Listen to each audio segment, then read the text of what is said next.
횟감으로 사용되기도 하고 매운탕 재료로 사용되기도 해 인기가 많은 물고기인 넙치는 광어라는 또 다른 이름을 가지고 있기도 한데, 넓적한 몸통을 가지고 있으며 다른 물고기와 다르게 물 바닥에서, 그것도 누워서 생활하는 특징을 가지고 있습니다. 그리고 얼굴이 이렇게 찌그러져 있다는 특징도 있죠. 넙치의 얼굴은 도대체 왜 이렇게 생긴 걸까요? 넙치는 태어났을 때부터 이런 얼굴을 가지고 있는 것은 아닙니다. 태어난 지 얼마 되지 않았을 땐 눈이 좌우 양쪽에 달려있는 다른 물고기와 비슷한 모양의 얼굴을 하고 있습니다. 그러다 부화한 지 20일 정도 지나면 눈이 점점 한쪽으로 몰리게 됩니다. 그리고 자연스럽게 바닥으로 내려가 생활하게 되죠. 넙치는 바닥에서 생활하지만 넙치의 먹잇감이나 천적은 넙치보다 위에서 생활합니다. 그렇기 때문에 넙치는 앞보다 위를 보는 것이 더 중요합니다.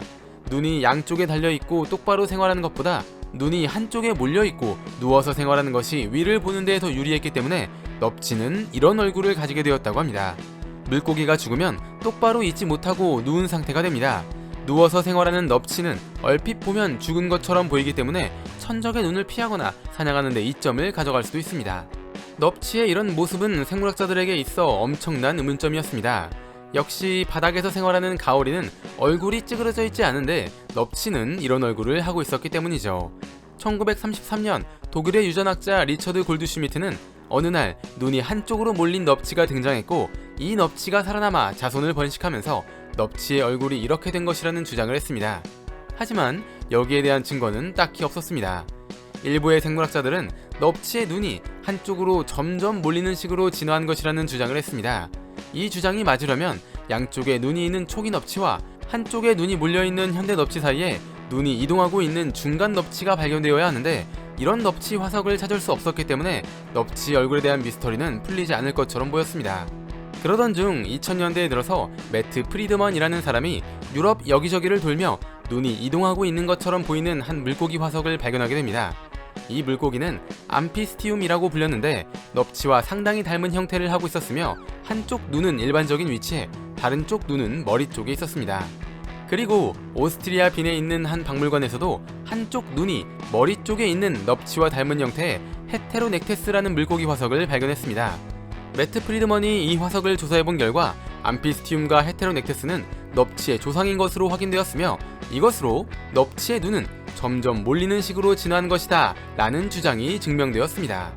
그렇다면 여기서 좀 더 근본적인 문제를 해결해 봅시다.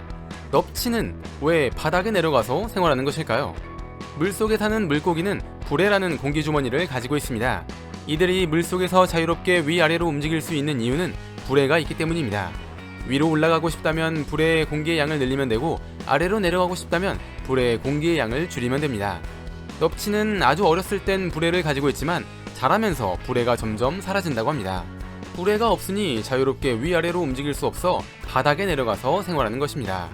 즉 넙치는 불에가 없기 때문에 바닥에서 생활할 수밖에 없고, 바닥에서 생활하려면 앞보다 위를 보는 것이 더 중요했기 때문에 이런 얼굴을 가지는 식으로 진화하게 된 것이죠.